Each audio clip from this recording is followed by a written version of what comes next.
ഞാൻ ഓർക്കുകയാണ്. നമ്മൾക്കെല്ലാം സുപരിചിതയായിരുന്ന ആത്മസുഹൃത്ത്, കലാകാരി, ഗായിക, ചിത്രകാരി, സമർത്ഥിയായ, അച്ചടക്കമുള്ള, എന്നും സ്വയം മെച്ചപ്പെടുവാനും തൻ്റെ ഓരോ പ്രവൃത്തിയും മെച്ചപ്പെടുത്താനും അതിലൊക്കെ പൂർണ്ണത കൈവരിക്കുവാനും ഒക്കെ ശ്രമിച്ചുകൊണ്ടേയിരുന്ന, ചുറ്റുപാടുകളിൽ വരുന്ന ആശാസ്യമല്ലാത്ത മാറ്റത്തെക്കുറിച്ച്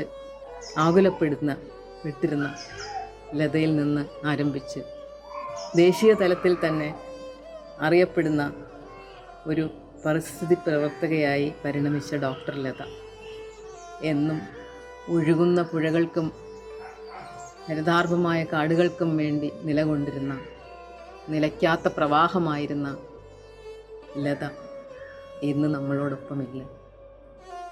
6 വർഷം പിന്നിട്ട ഈ സന്ദർഭത്തിൽ ഇപ്പോഴും എന്നാൽ തെളിമയോടുകൂടി സ്വച്ഛന്തമായി ഒഴുകുന്ന പുഴയായി ലത നമ്മളിലൂടെ, നമ്മൾക്കിടയിൽ ഉണ്ട്. ആ പ്രവാഹത്തിൻ്റെ ഊർജം ഉൾക്കൊണ്ടുകൊണ്ട് നമ്മളുടെയും ഓരോ പ്രവൃത്തിയിലും കാഴ്ചപ്പാടിലുമെല്ലാം കൂടുതൽ വ്യക്തതയും കൂടുതൽ തെളിമയും ഉണ്ടാകുവാനായി കാലത്തിൻ്റെ കുത്തൊഴുക്കിൽപ്പെടാതെ സുദൃഢമായി സധൈര്യം മുന്നേറുവാൻ നമ്മൾക്ക് ഏവർക്കും കഴിയട്ടെ.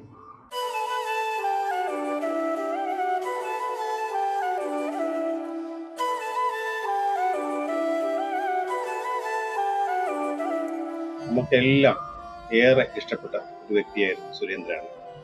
അദ്ദേഹം നന്നായിട്ട് ഹാർഡ് വർക്ക് ചെയ്യുമായിരുന്നു. വർക്ക് എക്സ്പീരിയൻസിനെല്ലാം നല്ല വിളവ് നൽകിയിരുന്നു. അതുപോലെ തന്നെ എല്ലാവരെയും വർക്ക് എക്സ്പീരിയൻസ് സഹായിക്കുമായിരുന്നു. നമ്മൾ കോളേജിൽ നിന്ന് ഇറങ്ങിയ ശേഷം ഒട്ടുമിക്കവരും അദ്ദേഹത്തിനെ കണ്ടിരുന്നില്ല. അതുകൊണ്ട് തന്നെ നമ്മൾ 2018 കോവളത്ത് കൂടിയ കൂട്ടായ്മയിൽ അദ്ദേഹത്തെ പങ്കെടുപ്പിക്കണമെന്ന് ഞങ്ങൾക്ക് ഏറെ ആഗ്രഹമുണ്ടായി.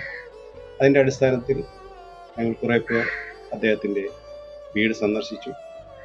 അന്ന് അദ്ദേഹം ആ പ്രോഗ്രാമിന് വരാമെന്നൊക്കെ ഏറ്റിരുന്ന ആളാണ്. നിർഭാഗ്യവശാൽ അദ്ദേഹം ആ പ്രോഗ്രാമിന് വന്നില്ല. പിന്നീട് ഞങ്ങൾ അദ്ദേഹത്തിൻ്റെ മരണവാർത്തയാണ് അറിയുന്നത്. ഞങ്ങൾക്ക് ഏറെ ദുഃഖമുണ്ട്. ഏതായാലും നമ്മുടെ ശരീരം മാത്രമാണല്ലോ മരിക്കുന്നത്, ആത്മാവ് ഒരിക്കലും മരിക്കുന്നില്ല. എന്നും അദ്ദേഹം ഞങ്ങളുടെ ഓർമ്മകളിൽ ഉണ്ടാകും. അദ്ദേഹത്തിൻ്റെ ആത്മാവിന് നിത്യശാന്തി അതുകൊണ്ട് ഞാൻ എൻ്റെ വാക്കുകൾ നിർത്തുന്നു.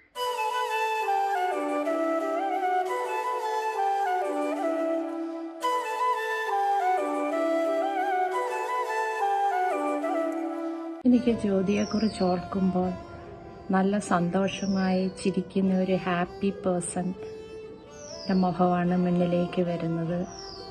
അവളെപ്പോഴും ചിരിച്ചുകൊണ്ട് ആ കോളേജ് ബസ്സിൽ നിന്ന് ഇറങ്ങി ഹോസ്റ്റലിലേക്കും കോളേജിലേക്കും വരുന്ന ആ ഒരു പിക്ചറാണ് ആദ്യകാലത്തെ ജ്യോതിയെക്കുറിച്ചുള്ള ഓർമ്മകളിൽ ഏറ്റവും തെളിഞ്ഞു നിൽക്കുന്നത്.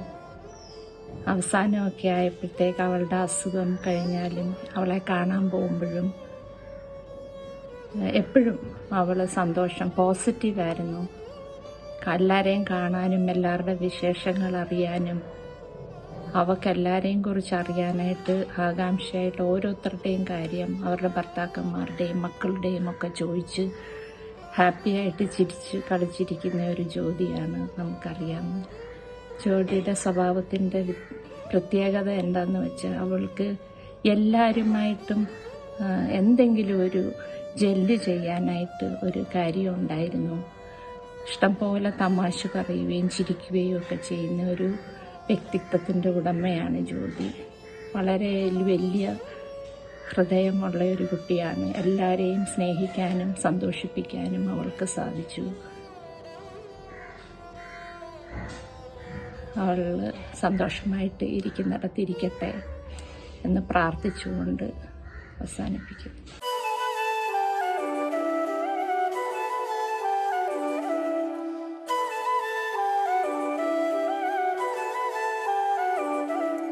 My dearest Rajan, among all my friends in the college, I'm pretty close to him. We used to go to college and return together. And once I get my Bajaj scooter, he became a regular companion to the college and back from the college. He's a very nice person, very punctual, and never complains, a studious student, a quick learner, and a great friend. A non-controversial person who is liked by all in the campus. Though we have not been in touch after college days, I was pretty happy that he's somewhere there in the Department of Agriculture, Kerala. Now that I miss him a lot, there is a vacuum in his place.